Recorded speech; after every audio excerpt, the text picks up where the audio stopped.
French fans were hoping for a Parisian fairy tale. Florida-born Mary Pierce, now a French citizen, was to become the first homegirl since Francie Dewar in '67 to win the ladies' title, the crowning moment in Pierce's difficult career. But Arantxa Sanchez Vicario doesn't care about someone else's sentimental storyline. She drubbed Pierce today for her second French title, and the match resumed after yesterday's rain out. An update on the all-Spanish men's final a little bit later on in the show.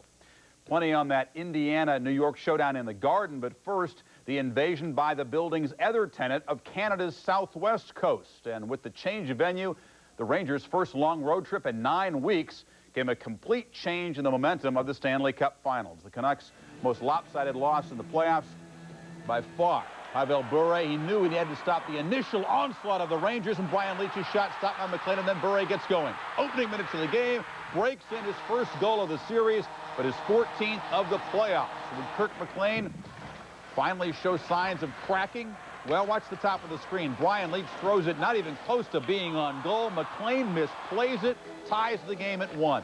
Late first period, Bure's low point. Clocking Jay Wells with the high stick. He says he meant to use his shoulder. Didn't work out that way. Wells shaken. You can see the blood on the nose there. Andy Van Hellemond giving Bure a 5-minute major and an automatic misconduct. So the Rangers took advantage. Sergei Nemchinov puts the puck in front. Glenn Anderson with the tip in. 2-1 Rangers. That goal coming late in the period, right after Bure left. In the second period, Vancouver tries to shake off the loss. Murray Craven hit the post, and then more pressure on McLean. Esatikin in the blast. McLean the save. There's Leetch flying in for the rebound. His second of the game makes it 3-1 New York. While McLean was struggling, Mike Richter was gaining confidence. The save right there. He stopped 24 shots, and the Canucks just got more bad luck. The deflection off the Steve Larmer feed off the goal, 4-1, and then Alexei Kovalev, the future superstar, flies in, and the Canucks are blown out on home ice. The most lopsided loss in the playoffs. New York scores 5 goals on only 25 shots against McLean. The Canucks power play held scoreless again, 0 for 17 in the series. Rangers up 2-1. So Leetch from Cheshire, Connecticut, killed the Canucks and passed Walt Tkachuk in the Rangers' career all-time scoring list in the playoffs. We mentioned it because Canuck rhymes with Tkachuk. Leetch 10 points in 5 games this year against Vancouver. The Rangers have regained home ice. Tuesday's Game 4. Desperation time for the Canucks. The face-off 9 Eastern on ESPN. Well, just down I-5 in Seattle, Randy Johnson was at it again. Facing Johnson's fastballs arriving at about 95 miles per hour from a release point about 9 feet higher than home plate. Now the Blue Jays fared no better than anyone else has these days. Johnson gunning for a third consecutive shutout. Roberto Alomar K's at the vicious breaking ball. Devon White whips at the fastball. Joe Carter, he's been hot, digs in, but can't dig it out of the dirt. Darnell Cole's little Seattle fishing trip. Mike Huff never gets the bat off the shoulder. Johnson striking out the side in the 6th inning. Ed Sprague step in and take a shot. The whiff again, and Johnson breaks him to the ground there. If you're counting at home, count quickly. 13 Ks at that point. Mike Huff, well, the old check swing whiff. Pat Borders, the full rip. He didn't get it either, and the Mariners win 2-0. Johnson, a season-high 15 Ks. The scoreless inning streak now runs to 27 2/3 innings. Johnson threw 141 pitches last night. 93 of them were strikes. In Anaheim, Marcel Latchman lifted Chuck Finley, who had retired 10 Brewers in a row. Then Turner Ward tied it with a 2-out, 2-run homer in the 9th. John Jaha won it with an RBI single in the 11th. The Halos' 6th straight loss. More drama in Baltimore. White Sox in town. Jamie Moyer, he outdueled Jack McDowell 1-zip the last 2 times they hooked up. And they were sharp again. McDowell with the K. Then Moyer gets Lance Johnson. McDowell gets Brady Anderson on a questionable strike. And Ron Karkovic swifts at the Moyer breaking ball. McDowell kept it going, so did Moyer. 2-1 duel into the 9th. Moyer out, Jim Poole in, and Poole serves up the grand slam. Rookie Norberto Martin, his first career major league home run. Poole gives up 5 ninth-inning runs, and the Sox win it. McDowell's first win in 5 starts, covering almost a month. Sox have won 10 of their last 12 road games, and by the way, the O's still looking for their first win when they trail entering the 9th. They are 0 20. In St. Louis, Ray Lankford just wanted to get home for his 27th birthday, which started officially at the stroke of midnight. And with the Giants and Cardinals locked in a pitcher's duel and headed towards extra innings, it looked like the St. Louis center fielder's birthday might be ushered in at Busch. Early on, some nice leather work by the Cards. First baseman of the future, J.R. Phillips, the heir apparent to Will Clark. Bottom of the third, Burkett pitching, Todd Zeile at the plate, and J.R. kills the rally with a nice put out at first. Top of the fourth now, one out. The Giants have runners on first and second. Royce Clayton, the liner. Bernard Gilkey, the snag, and Bonds hung up between second and third. Gilkey completes the double play, and Dusty Baker knows that in a tight game, those kinds of errors can be costly. Still tight. Bottom nine, Mike Jackson pitching. Ray Lankford, the birthday boy, says, I'm going home. We're getting out of here. First pitch of the bottom of the ninth inning. He unties the game with his 12th home run of the year. Vincente Palacios, 8 strong innings, but a Rene Arocha gets the win. The Giants' dismal hitting slump continues. 17 runs in the last 8 games. They are last in the National League in batting at .239 after leading the league last year. So the Dodgers a chance to gain another game in the West, visiting the Braves, and John Smoltz pitching well again. Freezing Kevin Gross with the hook. Gary Ingram with the octane, and Eric Karros. Gorgeous curveball right there. 8 innings, 9 Ks, no walks for Smoltz. The Dodgers, however, played some D. McGriff the liner. Henry Rodriguez the leaping grab and left. So it's still tied at 1 in the 5th. Runners on first and second, and no one is going to catch this McGriff shot.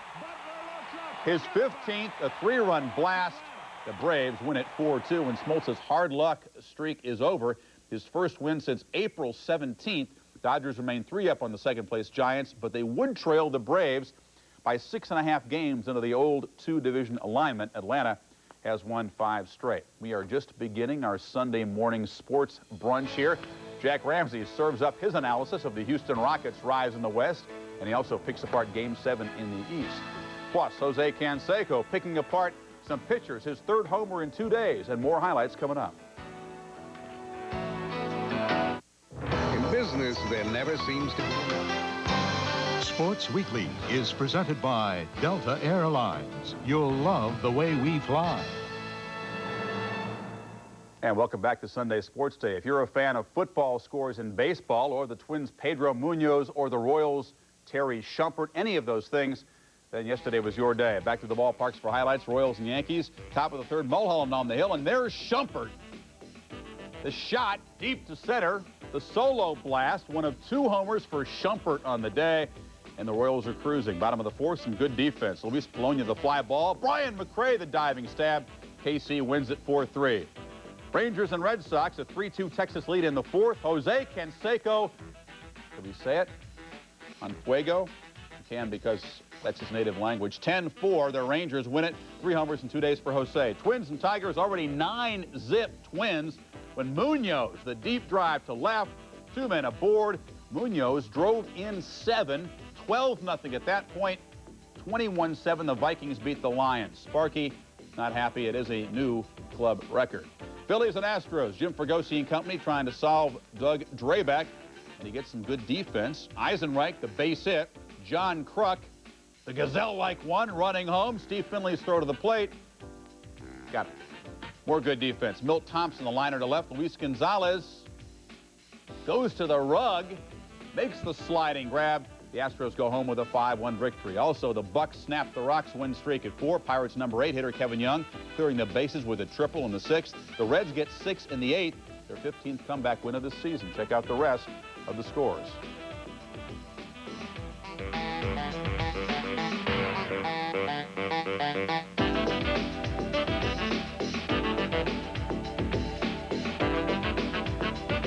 At the College World Series, top-seeded Miami shut out by ASU's Billy Neal. The Sooners survived an Auburn rally. The Tigers and Canes moved to the losers bracket, but they are still alive.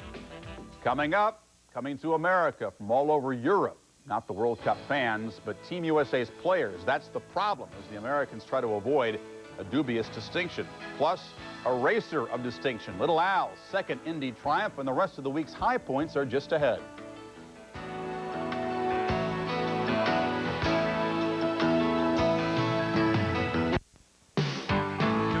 Yard, but with their motors humming and Mansell bumming, the Penske team played its trump card. Now, in case you were snoozing when Steffi was losing or missed out on other big news, we'll throw you a bone as Linda Cohn recounts, recaps, and reviews. Oh, boy. Sunday's Indy 500 had it all. Spectacle, pageantry, new camera angles, celebrity hangers-on, lots of left turns, new goodies for gearheads, heart-stopping wheel-to-wheel racing, and plenty of spin-outs. Emerson Fittipaldi looked like a repeat champion until brushing the wall 16 laps from the finish. That allowed teammate Al Unser Jr. to win under the yellow. Meanwhile, the day had a slow beginning for John Andretti. He needed a jump start to get going at the Brickyard. He ended up finishing 10th. Then the pace quickened. A plane ride to North Carolina. IV en route to replenish fluids. From Concord to the Charlotte Motor Speedway via helicopter for the NASCAR 600. And an unscheduled pit stop. 600 miles there is a long way. Gotta go to the bathroom right now. Andretti's Lumina got squirrely in turn 4. He continued after some makeshift body work before retiring after 320 miles raced. P.S. The youngest driver in the field, Jeff Gordon, he took the checkered flag for his first Winston Cup win as darkness descended on Charlotte. Weekend rain pushed the Colonial Sunday finish. Nick Price capitalized. He birdied 4 of his last 5 holes for a closing 64 and a playoff with Scott Simpson. A 9-foot birdie putt on the first hole of sudden death made Price the first double winner on the tour this season. The Dallas Cowboys have signed wideout Alvin Harper to a 1-year contract worth $866,000. But it's not business as usual in Big D this week. The NAACP has launched an investigation dealing with a lack of minority representation from the club's front office all the way down to vending services companies. 70% of the players in the field are ethnic minorities. But when we look to the big house at Valley Ranch, in the marketing department, 0 African Americans. In the accounting department, 0 African Americans. In the video department, 0 African Americans. Owner Jerry Jones characterized the charges as unwarranted, adding that the club and stadium have not been hiring, they've been downsizing. Comings and goings over the past week, high school hoop standout Allen Iverson, who served time last year for 3 felony convictions, he signed a letter of intent to play at Georgetown University in the fall. Mike Krzyzewski squelches rumors of a jump to the NBA by announcing he'll stay as Duke's basketball coach. Closer Mitch Williams has been given his walking papers by the Houston Astros. Al Arbour, second on the NHL's all-time win list, steps down as the Islanders' head coach. Push came to shove in the Mets dugout when Bobby Bonilla questioned teammate Ryan Thompson's lackadaisical fielding in a game against the Rockies. And speaking of getting down and dirty, top seed Pete Sampras, with a 10-2 career record against Jim Courier, lost to Courier in the French Open quarterfinals, their first ever match on clay. Courier was then dispatched by Sergei Bruguera in the semis. But the talk of the fortnight has been the play of Frenchwoman Mary Pierce. Her powerful forehand ended #1 Steffi Graf's run of 20 straight tournament finals.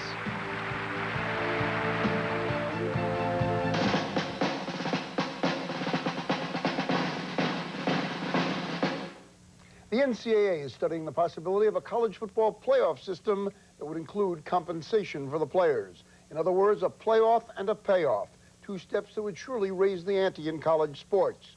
Should big-time college sports get even bigger? That's the subject of our face-off today between Mike Lupica of Newsday and Mitch Albom of the Detroit Free Press.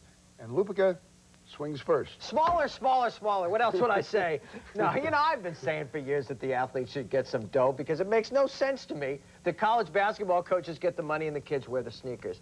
But I am sick and tired of the stories that are coming out of Florida almost daily about the Florida State program. You've got a system that invites graft. You can either go bigger or you can go smaller. And let's just make it that if you cheat, you're out from now on. Well, you know, saying that college sports should not get bigger is like people in Alaska saying, what's with all this snow? If you don't like it, get out of it. You're talking about football and basketball. There's no way you're going to hold back a football playoff. There's way too much money to be made, and television runs sports. So let's just accept the fact that you're going to have a football playoff eventually like you have the Final Four tournament. How do you keep college sports clean? An influx of money does not necessarily mean that you have the problems of Florida State. Pay the House players. of Representatives. Come on. Pay the players a stipend. They're not allowed to even work right now. The incidents at Florida State, some of it was over getting some free shoes and sweatsuits. You pay a kid $100 a week and go buy that stuff himself. It's not, one isn't necessarily tied to the other. When do we go to a salary cap? How do you decide who gets the money, who doesn't get the money? And once you put this system in place, won't the schools with the most money, won't we be running into the same problems that we run into? It'll be a limited amount of money per school, same amount per basketball and football, because they're the only ones that produce that kind of revenue. That's simple. Should the students, athletes, have to go to classes too? I mean, should Yes, they have to do that? God, Yes, that's they going to should. cut into their time. I know it's a big step to take, but they should. You're becoming so much more conservative as you get older. Thank you both for participating in this debate. Mitch and Michael will be back on the Sports Reporters, which is coming up on the hour. Bill Conlon will add his weight to the panel, which will bring up the average considerably, and the subjects will range from the Knicks and Pacers to Griffey and Thomas. That's the Sports Reporters on the hour. Always a weighty discussion when Mr. Conlon's around. Still ahead before the top of the hour, the man at the top of the NBA, the best active player on the planet, according to most of his peers, MVP Hakeem Olajuwon. Plus, the hasty efforts to blend together America's World Cup team with last-minute arrivals from all over the globe and a coach who barely speaks English. It is a strange brew.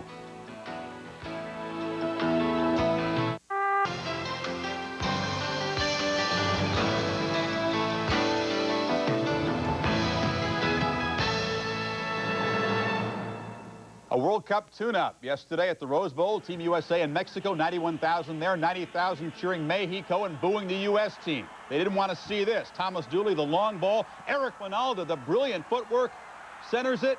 Roy Wegerle, it's in the back of the net. USA scoring early in the second half, and it stands up. Only the fourth win in 42 meetings with Mexico. 1-0, as they say in soccer. Wegerle called it a hell of a morale booster for Team USA. The Americans improved to 2-3 with 7 ties against World Cup teams this year. They opened the Cup against the Swiss at the Silverdome June 18th. America's team is a reflection of the worldwide scope of soccer because except for World Cup month, the top players are not constricted by national boundaries in pursuit of big bank accounts. America's best, getting them together, learning a new style from a talented coach who can say in English, kick ball in net, but not too much more, is, how you say, tough. Here's Bob Lee.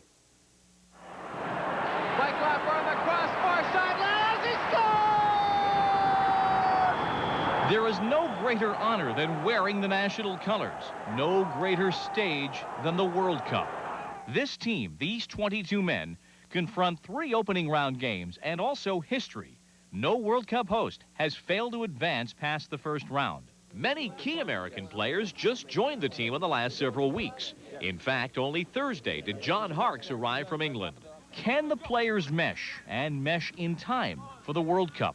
We have the situation where if we have all the foreign-based guys playing at the same time, we have to realize that, for example, Eric Winalda's playing in Germany, Roy Wegerle's playing in England, Ernie Stewart's playing in Holland, I'm playing in Spain. So we're used to different types of soccer. Putting that soccer salad together is the challenge for Bora Milutinovic. He was hired as the U.S. coach based on his reputation as a miracle worker in prior World Cups with Mexico and Costa Rica. Bora does things his way, waiting until now to finalize his roster, moving defender Thomas Dooley to the midfield, bypassing goalie Casey Keller. In several weeks, Bora will either again be acclaimed a savior or, like any World Cup coach, second-guessed. My English is not good. To explain you how I feel, I feel like children when first time received your first ball to play with the ball. This is my life. This passion, this is my inspiration. I think one of the hardest things about working with Bora is that maybe some of the guys don't fully understand his style yet, and of course the language problem also becomes a handicap at certain times, especially in the games from the sidelines.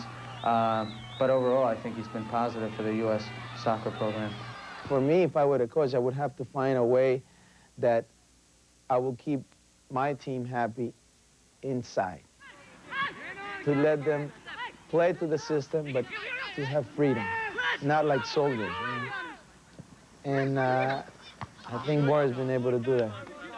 The irony this time is that the U.S. can score goals. It does have touch and creativity in the midfield. The question for this team on the eve of the World Cup is the back line, the defense. After a recent exhibition, the number 2 man at the U.S. Soccer Federation, Hank Steinbrecher, looked ahead to the cup opener against Switzerland and said, "When I think of Switzerland, I think of cheese and our defense in the last couple of games. Our defense is porous." Communication, you saw when we played Bayern Munich, was a little shaky. They were able to come right down the middle on us, and that can't happen in a World Cup. Not against Colombia, the most improved team in the world, or against the Swiss, who defeated Italy in qualifying play. The U.S. will play them and Romania. Realistically, the team needs a win, a tie, and a close loss to make the second round. To the uninitiated, it sounds modest. It is not. Every team visiting the U.S. for the World Cup carries the passion and aspirations of millions back home. The emotions Americans experienced at Lake Placid will be at play for each team in each World Cup game. These 22 men will feel it too. How many of their countrymen will come along for the ride?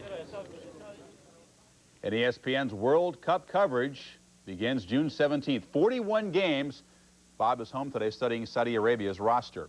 World Cup will attract sellout crowds. Michael Jordan still is. We'll look at his amazing impact on minor league baseball coming up. The crowds that he is drawing and the phenomenon that has surrounded him means more to baseball than I don't think anybody could have possibly imagined. Sports Weekly is presented by Delta Airlines. You'll love the way we fly. And brought to you in part by Kawasaki. Kawasaki, let the good times roll. Plus, Liberty Mutual. At Liberty Mutual, we're facing the issues that face our customers.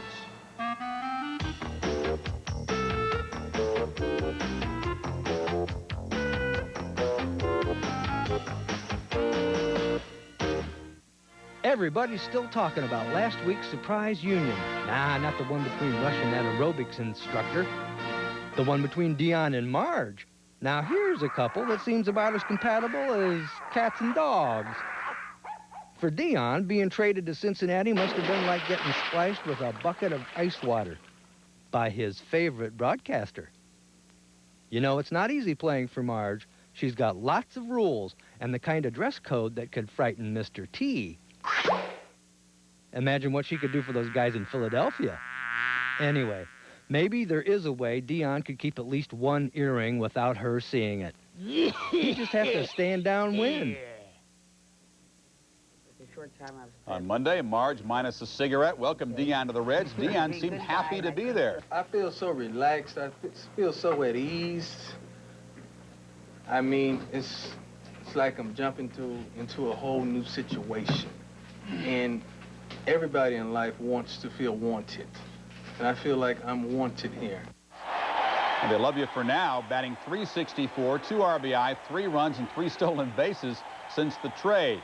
Meanwhile, his counterpart, Roberto Kelly, hitting 100 points lower than Dion at .263, but he has a home run, 4 RBIs, and he has scored 6 runs since the trade.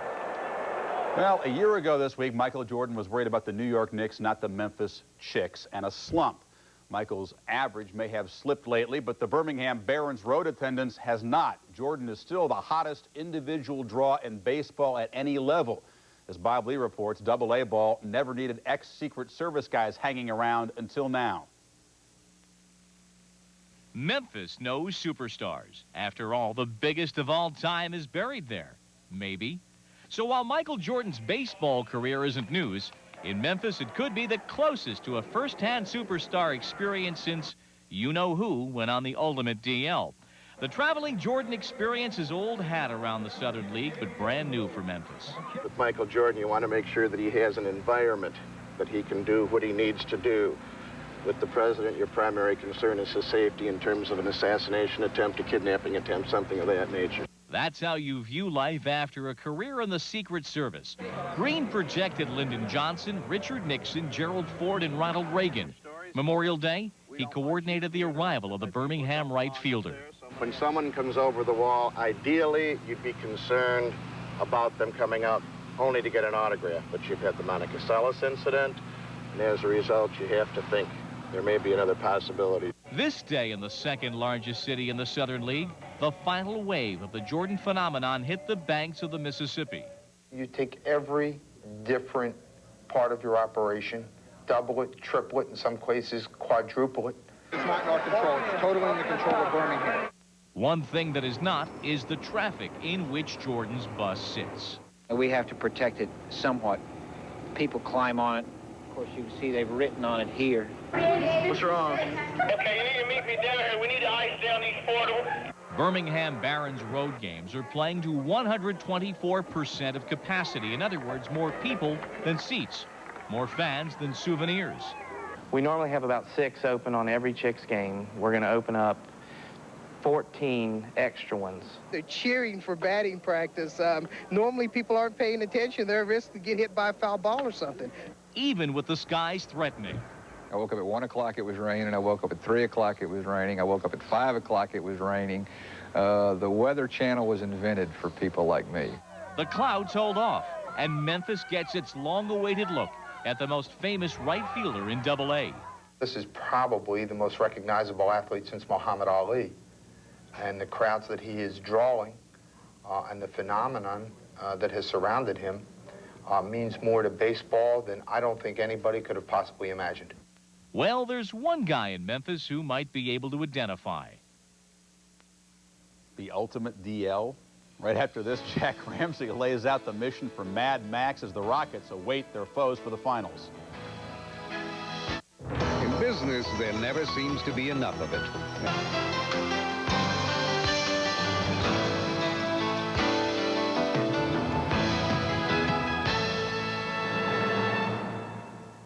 Well, the Rockets are sitting at home while waiting their opponent in Game 1 of the NBA Finals on Tuesday night. Joining us now, our playoff analyst, Jack Ramsey from Atlantic City.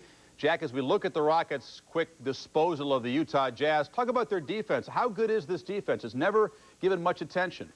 Well, it's third best in the NBA in field goal percentage allowed at 44%. That's very good. In the Utah series, they held the Jazz to 87 points a game as opposed to 102 per game by the Jazz during the regular season. The Rockets are strong at every position, and they have the human shot eradicator at the basket to cover for their mistakes. Let's take a look at Karl Malone being defended by Otis Thorpe down deep. Thorpe and Malone are going to bang each other while Malone jockeys for position, finally gets inside. That's usually automatic for the mailman, but Akeem knocks that one aside. And then watch Akeem defending against the high post play of Felton Spencer. John Stockton with the ball gives to Spencer. Bip. He knocks that one, and bop, he knocks that one aside and gets the rebound. Olajuwon is a tremendous force in the basket area. The Rockets are excellent at the defensive end. And when we do talk about the Rockets' defense, it's usually the shot eradications, to use your word, of Akeem, but they do have more than just Akeem shot blocking as far as defensive weapons. Tell us about the rest of the guys. Well, I think the next most important player on the team is Vernon Maxwell. He's an excellent defender against 1 guards or 2 guards. He's an erratic but dangerous three-point shooter. Only Dan Marley shoots more threes than does Maxwell. But he's also a great assist man. He leads his team in assists. No other 2-guard does that in the NBA. And very good in the open court. We're going to see Maxwell get a fast break outlet opportunity from Olajuwon, of course. And watch Maxwell. Watch the dexterity on this pass as Thorpe finishes with a slammer. Maxwell, a very important player, and the possible matchup, Maxwell against John Starks, Maxwell against Reggie Miller, classic defensive battles. Houston will be rested. They will have home court regardless of who they play. But how do they match up against the Knicks and the Pacers? How does it compare as far as Houston's point of view? Well, the Rockets have a long layover here, which will be to their disadvantage. NBA teams are accustomed to playing every second or third day, so they'll be a little rusty at the beginning of the game no matter whom they face. And the 2-3-2 format will make those first games very important for Houston. I think the Rockets prevail against either team. They have too complete a team, excellent defense, they run the ball well, and half court, inside or out, they can score it. All right, Jack, hang tight. We'll get your thoughts later on this morning on a couple of topics, including the rough stuff, what the referees can do about it, and also, of course, that Game 7 in New York. And coming up next, more from the great Southwest of Canada. Pavel Bure got into trouble, so did the Canucks as soon as he was bounced out. We'll review Stanley Cup Game 3 here from both sides regarding that incident coming up.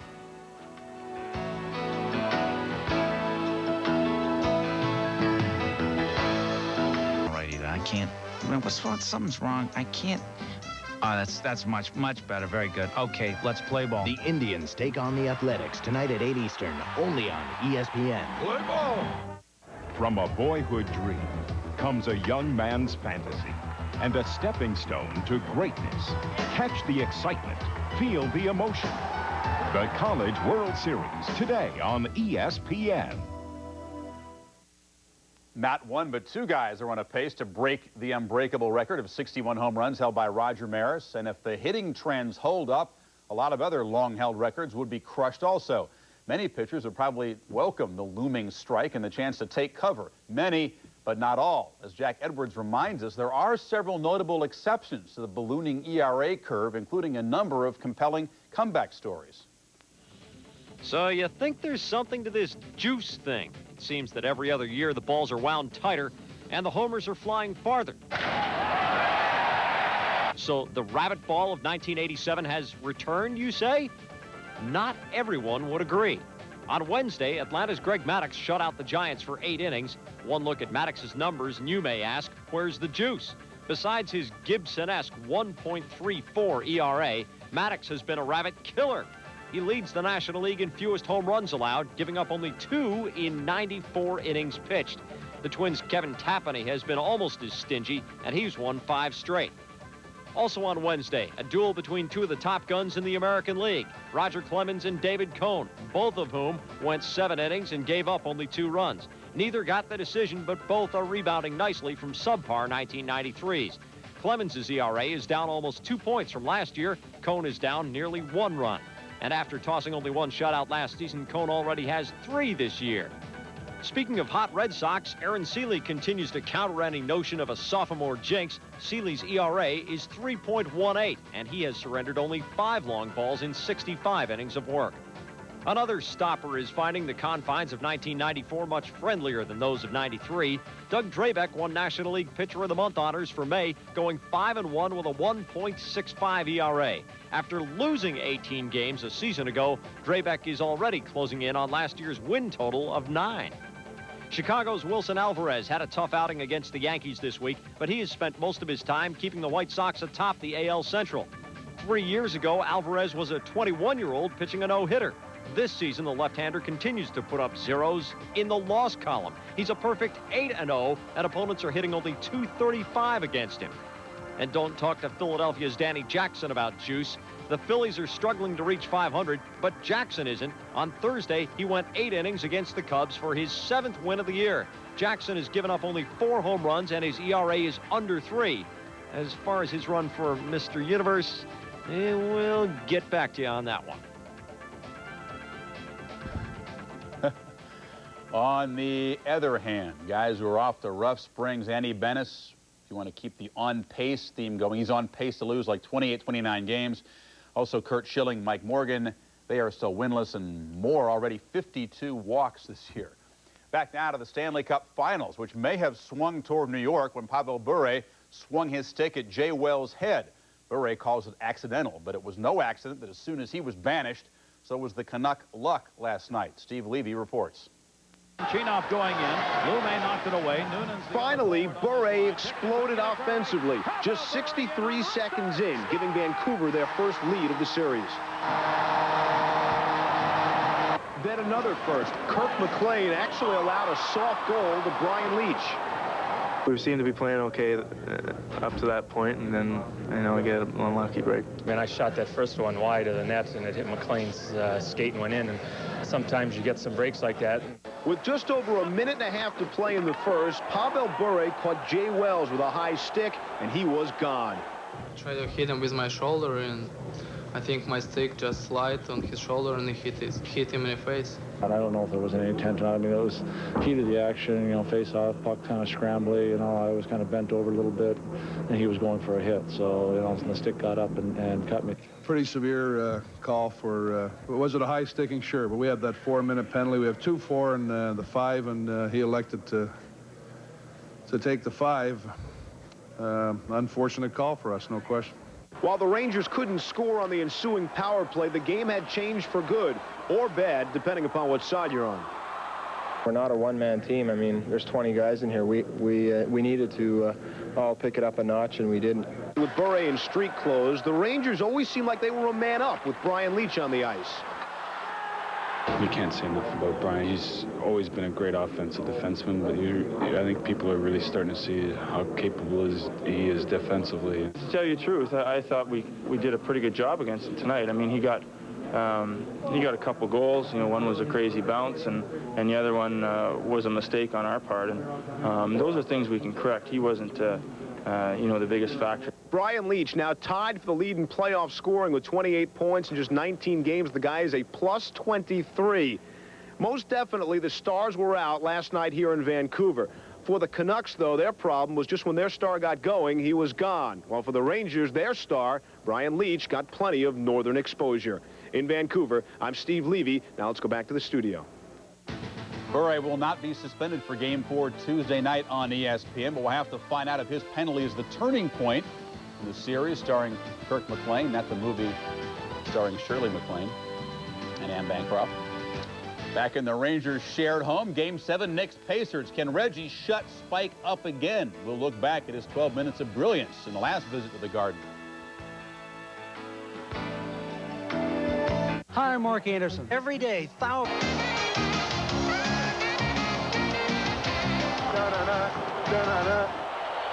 Sports Center now at new times, 6:30 and 11 p.m. weekdays.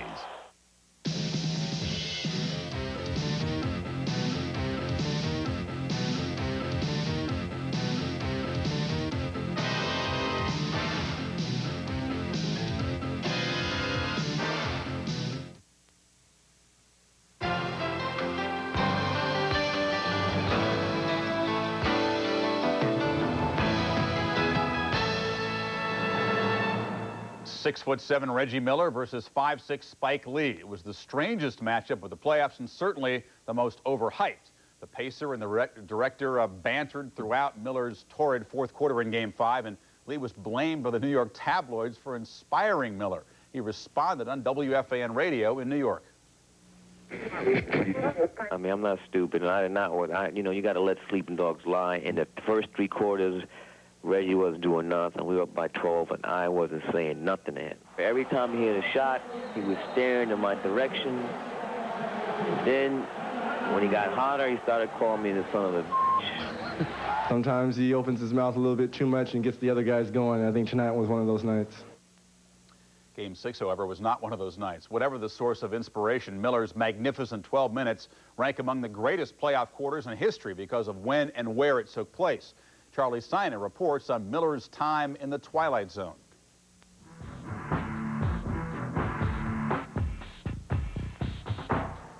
Everything feels like it's in slow motion. You see plays before they happen. There's Miller, swings away and hits. Reggie Miller is on fire. You read defenses as soon as the ball's coming your way. You know what your defender's going to do before he actually does it. Everything's in slow motion. Reggie Miller was in a place in Game 5 where every athlete who has ever played in any game at any time wants to be at least once. Reggie Miller was in the zone. The basket's this big, and everything you throw up is going in. It's your party, and everybody else is just invited. You just feel above everybody else, and you got to strut about yourself. You got to feel about it, and everybody sees it. He was in that zone where he just couldn't miss a shot, and he just felt real good. And we just wanted to give him the ball as much as possible. Tell him, take us home, Reggie. Well, the whole Pacer offense right now is everybody look to set a screen for Reggie Miller, and he'll do the rest of the work. Miller outscored the Knicks 25-16 in the final quarter on Wednesday night. Everything he touched turned to baskets and turned a 12-point deficit into a 7-point win. He was in the Twilight Zone, and when you're in that kind of zone, you have to do whatever you can to contain a guy. The Knicks could do nothing to contain Miller or get him out of the zone. It's kind of hard to describe what he was going through. His eyes lit up like a little kid in Christmas, so anytime you have him feeling that way, I think everybody better watch out because I think he's on fire. I think most athletes have had experiences with the zone. They can't put it into words. Many are even reluctant to talk about it. It still seems to be in that voodoo stage. What I mean by voodoo stage, you don't know if it's going to be there or not. Reggie Miller has spent a lot of time in the zone. Great players, no matter what the sport, often do. But then, how does someone like Mark Lemke, a lifetime .234 hitter, come out of nowhere and hit .417 in the 1991 World Series? Answer, Lemke was in the zone. You just get to a situation where everything seems to go right for you. You know, no matter what you do, you know, the ball's where you're looking or ball's where you're swinging, I guess you could say. There's another part about the zone. If you try harder, it disappears. It's kind of like Lemke, for some reason or another, just said, isn't this funny? I mean, I don't do this routinely. If the minute he'd have stopped to analyze it, it would have been gone. Reggie Miller didn't have the time or the inclination to stop and analyze his 5 3-pointers in a row or his 8 out of 10 shooting in the final quarter. And coming up, the man who awaits the Pacers-Knicks winner, our conversation with the real Nigerian nightmare, Akeem MVP Olajuwon. To get to the top is not the most difficult thing. The most difficult is to maintain, to stay there. Trophy. Why did you choose to do that? That was your moment. That was very important to me because, you know, this was a team sport. And they complimented me and they work as hard as I do, you know, playing their role to get us in the position where we are, to get me in the position where I can win the MVP. So they work hard for it, and to me, to go out there and just take all the glory and take the, you know, the trophy, I didn't feel comfortable. I want them to feel I really appreciate the effort, the you know, the hard work and the way they complimented me. And for them to share in this moment, because we all work for it together, you know, it's team effort. Your teammates really have that incentive. They say they want to win this championship for you because you paid your dues and because you've been overlooked in certain areas, and now you're finally getting what you deserve. Well, that's a you know, big compliment that, you know, because we plan to win it for us, for the city of Houston, because city of Houston needed championship more than me in any sports, baseball, football, basketball, college. City of Houston has been close in so many areas, but never really get over the top. So this championship will not be for me, it will be for the city. You're always working to get better. I think you're there, Hakeem. I think you're one of the greatest players in the NBA, but yet you're still one of the last ones to leave the gym every day. Well, to get to the top is not the most difficult thing. The most difficult is to maintain, to stay there. And that's why you see some people get there and all of a sudden they fade out. But we, you know, get there, you have pride and you enjoy it and it shows. And you can maintain easily without consider it as work. I don't consider it as working. To me, it's what I enjoy, doing. I rather, when I leave the floor, knowing that I have enough fun for the day. It's enough for the day, so I can leave. How can I just leave when I know that I can still do much more? Why? What am I rushing to do?